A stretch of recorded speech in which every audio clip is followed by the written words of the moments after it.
Bismillahirrahmanirrahim. Assalamualaikum warahmatullahi wabarakatuh. Bismillah, alhamdulillah, wassalatu wassalamu ala rasulillah Muhammad ibn Abdillah wa ala alihi wa ashabihi wa mawala amma ba'd. Puji dan syukur marilah kita panjatkan kehadirat Allah subhanahu wa ta'ala. Salawat dan salam marilah kita sanjungkan kepada baginda Nabi besar Muhammad sallallahu alaihi wasallam. Alhamdulillah hari ini kita dapat bertemu kembali dalam sesi kajian mengenai tentang moderasi beragama menurut perspektif Al-Quran, yang dimana di dalamnya itu kurang lebih ada 4 konten. Konten yang pertama adalah konsep dasar moderasi beragama, atau kita sebut wasatiyah, ya, wasatiyah begitu, kita sebut wasatiyah. Karena dalam Islam itu memang konsep wasatiyah itu menjadi tonggak pilar ajaran agama yang dikedepankan oleh Nabi kita, yaitu Nabi besar Muhammad Sallallahu Alaihi Wasallam. Kemudian yang kedua, dalam konten besar di dalam moderasi beragama menurut perspektif Al-Quran itu ada prinsip-prinsip moderasi beragama dalam ayat-ayat Al-Quran, ya. Kita mengenal di situ ada umatan wasatan, kemudian la ikraha fiddin, kemudian lakum dinukum waliyadin. Ya, tentunya masih banyak yang lainnya. Artinya moderasi beragama ini juga istilahnya tidak bertentangan dengan Al-Quran. Memang Al-Quran mengajarkan moderasi beragama karena memang terutama di Indonesia, ya, dengan kemajemukan agama itu sendiri, ada Islam, kemudian ada Kristen, Katolik, Protestan, Hindu, Buddha, begitu, ya. Karena kalau memang tidak dibingkai oleh moderasi beragama, tentunya hal ini menjadi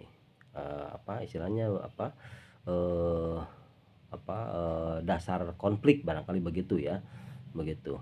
Dan memang ajaran Al-Quran sendiri juga mengajarkan bagaimana kita cinta damai, ya. Tentunya harus dengan knowledge, dengan struktur keilmuan, yaitu moderasi beragama, begitu. Kemudian yang ketiga, konten yang ketiga di dalam kajian besar moderasi beragama menurut perspektif Al-Quran itu ada implementasi, ya, implementasi moderasi beragama dalam kehidupan bermasyarakat. Jadi moderasi beragama bukan hanya konsep dasar, keilmuan atau knowledge, kemudian prinsip-prinsip moderasi, peningkatan dari knowledge itu sendiri, tapi harus menjadi implementasi, ya, harus menjadi amal, ya. Jadi bukan hanya menjadi tadi ilmu, harus menjadi amal. Amal apa? Yaitu amal implementasi moderasi beragama itu dalam kehidupan bermasyarakat, ya, bermasyarakat. Apalagi tadi Indonesia, NKRI, Negara Kesatuan Republik Indonesia itu dengan beragam perbedaan agama. Kemudian yang keempat, dalam konten yang keempat di kajian besar moderasi beragama menurut perspektif Al-Quran itu ada tantangan dan strategi penguatan moderasi, ya. Jadi setelah tadi itu konsep dasar menjadi satu knowledge dasar, kemudian meningkat kepada prinsip knowledge tingkatan lebih tinggi lagi, kemudian implementasi sudah aplikatif, sudah amal, ya, sudah harus dipraktekkan. Nah, setelah dipraktekkan pasti bukan hanya sebatas ilmu, bukan hanya sebatas dipraktekkan, setelah jadi ilmu dan praktek pasti ada tantangan. Nah, tantangannya apa? Nanti kita akan bahas satu persatu. Tantangannya apa? Tantangan moderasi beragama itu, terutama di Indonesia, dengan beragam agama ya, gitu. Dan dari tantangan itu mesti apa? Mesti buat strategi ya, mesti dibuat strategi. Strategi apa? Karena kan tadi ada tantangan. Ada tantangan, karena tadi ada tantangan, mesti dibuat strategi. Strategi penguatan moderasi beragama begitu. Ya. Strategi penguatan moderasi beragama. Nah, di bagian yang pertama itu tadi konsep dasar moderasi beragama wasatiyah itu ada apa saja. Di situ ada yang pertama itu definisi wasatiyah dalam Al-Qur'an. Ya, yang paling dasar itu definisi wasatiyah dalam Al-Qur'an. Yang pertama ada makna etimologis ya. Makna etimologis itu merujuk pada posisi tengah. Ya, posisi tengah yang adil. Yang adil antara dua kutub yang ekstrim. Antara dua kutub yang ekstrim, karena tidak mungkin ada wasatiyah ya. Apa contoh dalam main bola itu ada wasit gitu. Fungsi wasit apa? Fungsi wasit itu karena harus menengahi gitu. Karena ada dua kubu, ada dua grup gitu. Kalau kalau hanya satu grup tidak perlu wasit ya. Gitu. Kalau satu grup tidak perlu wasit. Ini karena butuh wasit itu karena ada dua grup, ada dua kubu. Nah, ini juga begitu, mana etimologisnya wasatiyah itu ya. Moderasi itu. Kenapa tidak ada moderasi? Moderasi itu wasatiyah. Kenapa moderasi? Karena di Indonesia, di NKRI Negara Kesatuan Republik Indonesia itu ada agamanya itu banyak. Ada Islam, ada Kristen, Katolik, Protestan, Hindu, Buddha, bahkan ada kepercayaan. Nah, begitu, bukan hanya dua, tapi banyak ya. Nah, ini bukan hanya dua juga butuh wasit dalam pertandingan sepak bola, apalagi banyak begitu ya. Nah, itu diajarkan Al-Qur'an mengajarkan juga bagaimana kita wasatiyah yang baik dan benar begitu. Nah, kemudian dalam definisi wasatiyah juga dalam Al-Qur'an itu ada istilah ummatan wasaton. Ada ummatan wasaton ya. Ummatan wasaton itu menggambarkan karakteristik ya. Menggambarkan karakteristik. Karakteristik apa? Umat Islam sebagai saksi manusia yang punya prinsip keadilan. Yang punya prinsip keadilan ya. Prinsip keadilan dan keseimbangan. Jadi Al-Qur'an mengajarkan itu prinsip keadilan itu. Keseimbangan itu Al-Qur'an mengajarkan. Ya. Dan itu harus kita praktekkan sebagai seorang muslim yang paripurna. Kalau kita mengakui sebagai muslim yang paripurna, muslim yang total ya, apalagi dalam Al-Qur'an muslim ya udkhulu fisilmi kafah ya. Kalau kita mengakui sebagai Islam yang kafah begitu, harus ini. Ya harus dipraktekkan ajaran Al-Qur'an itu. Al-Qur'an di sana atau ada kalimat ummatan wasata. Itu umat yang moderat begitu ya. Baik, kemudian dalam definisi wasatiyah dalam Al-Qur'an itu yang ketiga ada esensi teologis ya. Ada esensi teologis. Esensi teologis itu. Nah, dalam esensi teologis itu menekankan sikap proporsional ya dalam menjalankan ajaran agama ya tanpa melampaui batas. Karena Allah tidak menyukai orang yang melampaui batas. Dalam Al-Qur'an innallaha la yuhibbul musrifin. Allah tidak menyukai orang-orang yang berlebih-lebihan. Yang mengabaikan syariat. Allah tidak menyukai begitu. Ya, Allah tidak menyukai. Jadi Allah menyukai orang yang tadi itu, orang yang wasaton, orang yang moderat begitu. Orang yang moderasi ya gitu ya, moderasi beragama. Gitu. Orang yang wasaton, orang yang pertengahan, orang yang wasit, orang yang tengah. Gitu. Allah menyukai itu. Allah tidak menyukai orang yang berlebih-lebihan. Dalam Al-Qur'an innallaha la yuhibbul musrifin. Allah tidak menyukai orang berlebihan. Jadi Allah tidak menyukai orang yang ekstrim. begitu. Dan itu tidak diajarkan dalam Al-Qur'an juga ekstrim itu begitu, ya, ekstrim begitu. Apalagi radikal dalam, agama tidak diajarkan dalam Al-Qur'an, gitu. Agama mana, agama mana yang mengajarkan radikal, nggak ada, ya. Semua agama itu mengajarkan ini mengenai tentang muamalahnya ini, bukan ibadahnya ya. Semua agama mengajarkan dalam muamalahnya itu, cinta damai ya, cinta damai. Apalagi sekarang Kementerian Agama itu, mempunyai, eee, kurikulum berbasis cinta, ya, kurikulum berbasis cinta gitu. Itu tentunya, perlu dipisahkan antara ibadah dengan muamalah ini ya. Ibadah dengan muamalah mesti dipisahkan, mesti mesti maksudnya mesti ada ada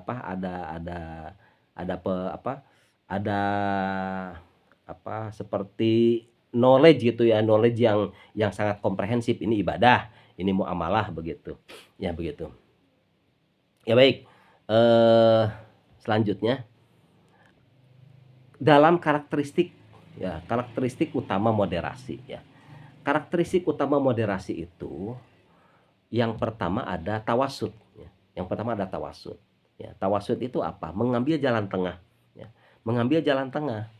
Jadi kalau kita yang namanya manusia hidup, yang namanya manusia hidup lagi, pasti tidak selamanya tidak terjadi gesekan, artinya pasti gesekan gitu. Artinya kalau ada suka pasti ada duka gitu. Begitupun kalau ada duka tidak akan selamanya duka, pasti ada sukanya begitu ya. Nah, ini kembali ke tawasud lagi, ini tawasud mengambil jalan tengah antara dua kutub yang ekstrim ya. Ada dua kutub yang ekstrim karena memang dalam hidup di dunia juga pilihan juga ya, eee, put apa, putih hitam, putih atau hitam, tidak bisa pilih atau ya putih atau hitam. Nah jadi, istilahnya juga wasit juga artinya wasit itu sangat dibutuhkan ya, bukan hanya dalam pertandingan sepak bola, dalam ini juga dalam moderasi beragama juga pemahaman kita, tawasud itu, moderasi itu penting ya, apalagi dalam, perbedaan kemajemukan yang ada di Negara Kesatuan Republik Indonesia terutama agama begitu ya. Kemudian selanjutnya dalam karakteristik utama moderasi juga itu ada tawazun ya, ada tawazun. eh, Tawazun itu apa? Menjaga keseimbangan ya. Menjaga keseimbangan antara urusan duniawi dan ukhrawi ya. Nah, bahkan ini diajarkan dalam doa ya, dalam doa yang sering kita ucapkan setiap saat, bukan habis sholat, setiap saat. Rabbana atina fid dunya hasanah wa fil akhirati hasanah wa qina adzabannar begitu. Jadi itu konsep tawazun juga, tawazun keseimbangan urusan dunia dan urusan akhirat juga begitu ya. Nah ini di antara tawazun itu di antara yang masuk kepada karakteristik utama moderasi beragama begitu, tawazun seimbang, jangan eh, jangankan dalam hal agama, dalam urusan pribadi masing-masing yang tapi tidak terlepas dari hubungan dengan Allah, karena hidup kita itu sebagai seorang muslim eh, tidak bisa dilepaskan dengan Allah sebagai Tuhan kita ya, sebagai pencipta kita Allah gitu ya, sebagai Rob kita begitu. Dan begitupun di agama yang lain seperti Kristiani, Kristiani, Protestan, Katolik, Hindu, Buddha juga tentunya eh, dalam moderasi beragama ini tidak bisa, kehidupannya itu tidak bisa di pisahkan dengan Tuhan ya.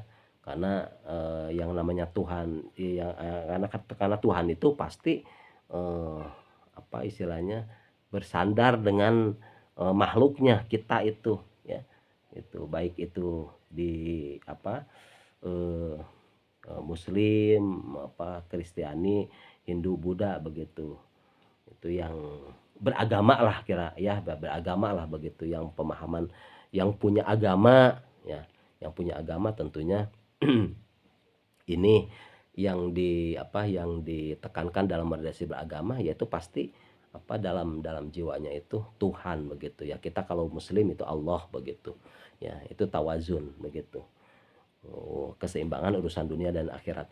Baik, yang ketiga dalam karakteristik utama moderasi beragama itu ada i'tidal ya. Ada i'tidal. I'tidal itu apa? Menegakkan keadilan ya, menegakkan keadilan. Jadi proporsional ya dalam menempatkan segala sesuatu, proporsional menempatkan segala sesuatu. Ya, menempatkan segala itu proporsional. Proporsional itu apa? Ya sesuai pada porsinya, sesuai pada tempatnya. Itu yang dinamakan adil itu. Itu i'tidal, makanya i'tidal diambil dari bahasa Arab i'tidal, adil. Gitu. Nah, itu yang masuk i'tidal itu yang masuk pada karakteristik utama moderasi. Jadi ada 3 hal yang masuk kepada karakteristik utama moderasi, yaitu yang pertama tawasud, yang pertama tawasud, yang kedua tawazun, yang ketiga i'tidal. Begitu ya. Nah, selanjutnya dalam moderasi beragama itu penting juga ditekankan di masa era kontemporer. Jadi masa era sekarang itu ditekankan juga. Karena apa? Karena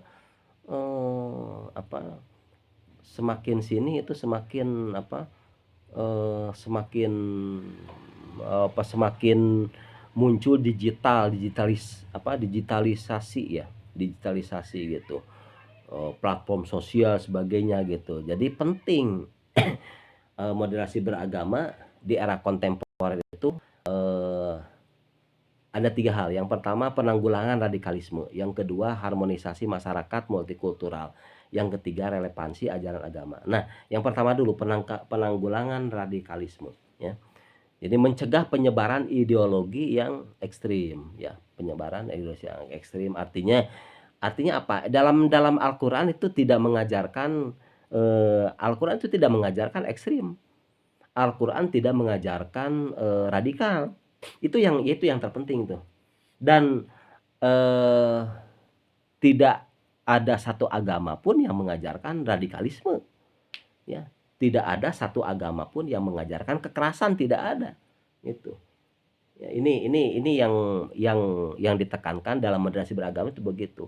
Tapi bukan mencampur adukan ibadah, bukan. Ya, bukan mencampur adukan ibadah. Gitu. Ini harus dipahami juga, bukan mencampurkan ibadah moderasi beragama itu. Nah, tapi diantaranya salah satu tadi itu penanggulangan radikalisme. Ya, radikalisme itu tidak semuanya agama itu menolak radikalisme. Ya. Ya, kemudian yang kedua, dalam pentingnya moderasi di era kontemporer itu ada harmonisasi masyarakat multikultural. Jadi di masyarakat multikultural itu seperti Indonesia ini multikultural, itu mesti harmonis masyarakatnya, ya. Nah, di antaranya dengan cara apa? Dengan dijaga kerukunannya, dengan dijaga kerukunan antara umat beragamanya dijaga. Di tengah-tengah apa? Di tengah keragaman agama yang berbeda. Di tengah keragaman agama yang berbeda. Ya. Karena Indonesia itu agamanya berbeda-beda. Negara kita gitu ya, negara kita itu agamanya berbeda-beda begitu. Begitu, ya.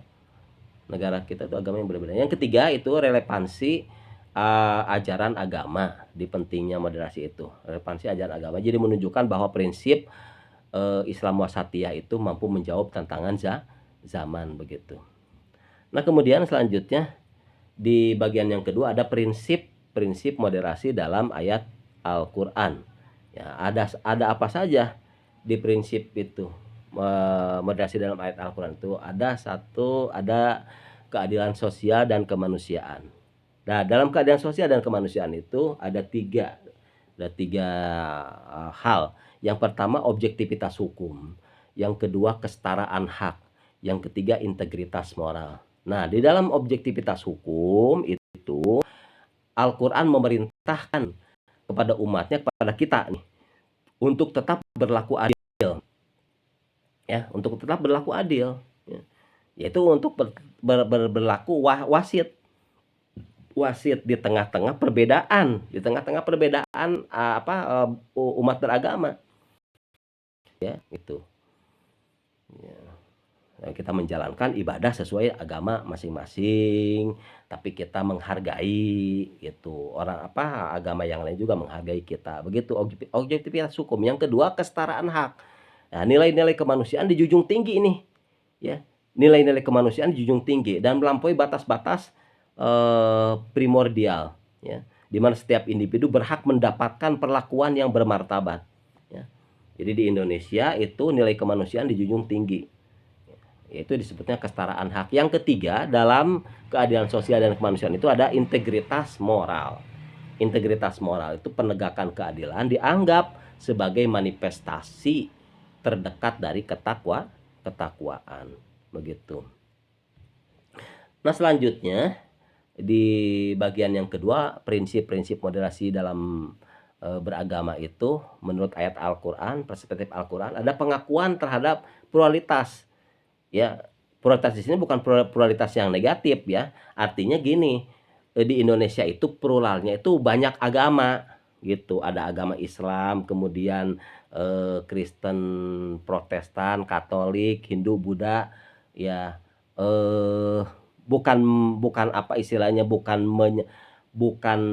mencampur adukan ibadah, bukan, tapi mengakui adanya pluralitas, adanya kemajemukan gitu, maksudnya begitu. Pluralitas itu kemajemukan agama, begitu. Yang pertama, sunnatullah dalam penciptaan.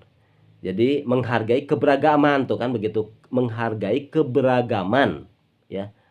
Ada keberagamaan, ada keberagaman, ini beragam nih, menghargai keberagaman terhadap ketetapan Allah, ya, ketetapan Allah.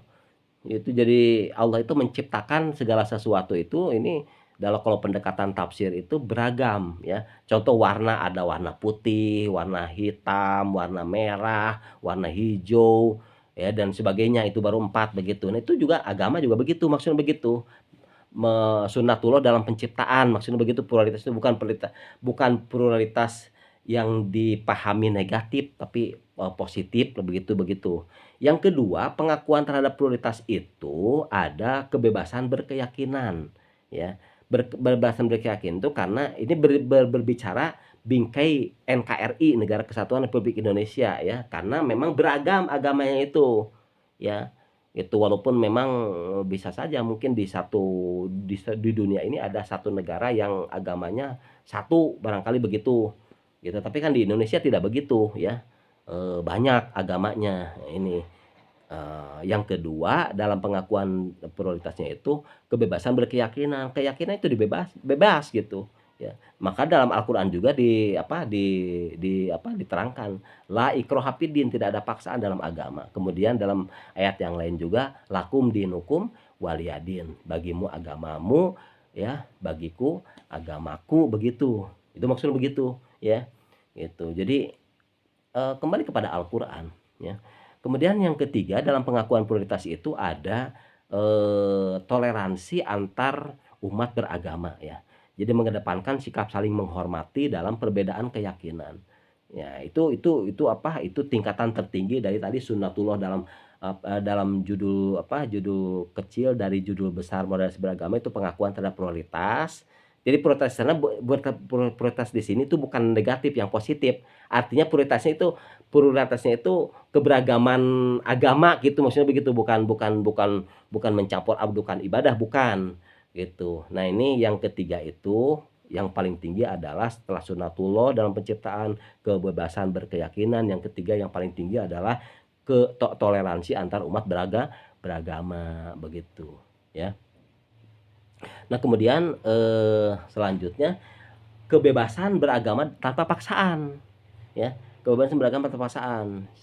Ada tiga, ada tiga poin. Yang pertama prinsip pengakuan, ya prinsip pengakuan, mengakui hak individu untuk memilih keyakinannya, ya. Ini berbicara di Indonesia begitu, ya. Karena memang ideologi Indonesia itu Pancasila, kemudian Undang-Undang Dasar 45 itu dijabarkan dalam pasal-pasalnya begitu, ya. Gitu, tapi tidak bertentangan dengan ajaran Islam yang kita akui, juga tidak bertentangan dengan ajaran masing-masing agama yang lain begitu. Kemudian yang kedua adalah batasan dakwah, ya. Batasan dakwah itu melaksanakan penyebaran agama melalui dialog. Dialog tanpa unsur intimidasi, ya. Batasan dakwah dalam Islam juga ada dakwah, kemudian dalam Kristiani juga ada dakwah gitu. Udah barangkali begitu dalam Kristiani Katolik, Protestan juga ada dakwah begitu. Dalam Hindu, Buddha ya ya semacam buahnya begitulah istilahnya, pengajakan terhadap apa apa ke ibadah kepada Tuhan masing-masing begitu. Kemudian yang ketiga, dalam kebebasan beragama tanpa paksaan itu ada toleransi sosial. Apa toleransi sosial itu? Menjamin perlindungan hak-hak sipil bagi penganut agama yang berbeda, ya. Jadi hak-hak setiap penganut agama itu ya dijamin perlindungannya, ya. Dalam bingkai tentunya bermasyarakat yang harmonis begitu. Nah, sekarang masuk kepada bagian yang ketiga, yaitu implementasi moderasi dalam kehidupan bermasyarakat. Implementasi berarti sudah bukan ke knowledge lagi, sudah bukan ke ilmu lagi, tapi sudah naik ke tingkatan amal, ya. Sudah mulai ke tingkatan aplikasi gitu. Aplikasi apa? Untuk mengaplikasikan apa? Untuk mengamalkan apa? Moderasi beragama. Di mana? Dalam kehidupan bermasyarakat, terutama di Indonesia begitu. Nah, dalam implementasinya itu mesti diadakan dialog dan komunikasi yang santun, sebagaimana Al-Qur'an menjelaskan dakwah bil hal, ya. Dalam Al-Qur'an, ud'u ila sabili rabbika bil hikmah, ya. Ud'u ila sabili rabbika bil hikmah. Ya, ajaklah kepada jalan Tuhanmu dengan hikmah ini nih, itu. Gitu ya, nggak apa-apa kita aja sampaikan dengan hikmah, dengan bijaksana, bahkan dialog juga dengan dalam Islam juga ada ibadah, ada muamalah, ya. Kita boleh muamalah dengan antar pemeluk agama selain muslim, muamalah, ya, bukan ibadah, ya, bukan mencampurkan ibadah. Kalau muamalah, Nabi besar Muhammad SAW juga baik-baik dalam muamalah dengan penganut agama yang lain, tapi dalam ibadah tidak begitu. Itu moderasi beragama yang diajarkan dalam Al-Qur'an. Kemudian mujadalah billati hiya ahsan. Nah, silahkan berdialog, tapi dengan dialog dengan argumentasi, dialog dengan dengan logis, dialog dengan perbedaan pendapat yang penuh dengan harmonisasi begitu. Kemudian perkataan yang lembut, ya. Bahkan dalam Al-Qur'an juga diterangkan qaulun layyinun begitu, perkataan yang lembutnya.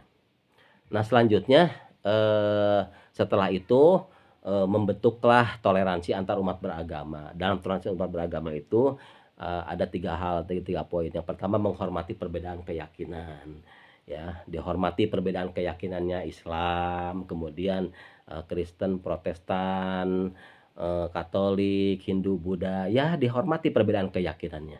Kemudian yang kedua, menjamin kebebasan beribadah. Jadi bukan muamalahnya ibadah, ya. Muamalahnya juga tadi sudah baik, ibadahnya dijamin bebas, ya. Islam begini ibadahnya, kemudian Kristen Katolik, Kristen Protestan begini, Hindu Buddha juga begini, dijamin kebebasannya. Bahkan dijamin oleh Undang-Undang Dasar, ya, begitu. Kemudian mewujudkan kerukunan sosial, ya. Itu tingkatan yang tertinggi, diwujudkan kerukunan sosialnya.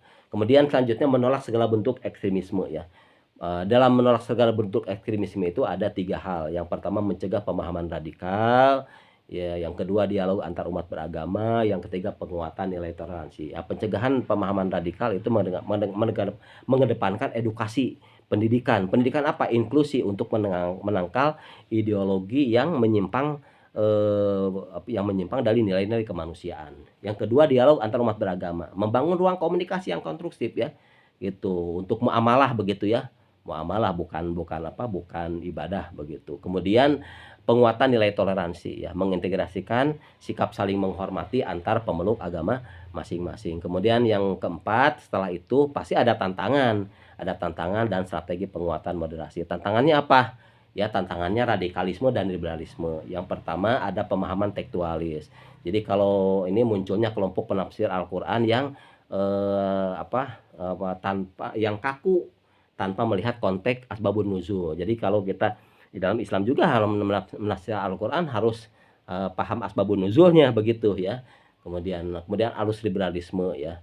Tantangan dari sudut pandang yang terlalu bebas menafsirkan ya. Kemudian yang ketiga polarisasi pemikiran. Adanya pertentangan antara kelompok radikal liberal yang menciptakan ketegangan sosial. Itulah diantaranya harus moderasi beragama itu begitu. Ya, kemudian peran pendidikan berbasis Al-Qur'an. Yang pertama integrasi kurikulum inklusif ya, menanamkan nilai toleransi, moderasi begitu. Yang kedua pengembangan nilai keagamaan, yang ketiga karakter akhlakul karimah. Nah, kemudian yang terakhir pemanfaatan media digital untuk dakwah. Yang pertama ada produk konten kreatif.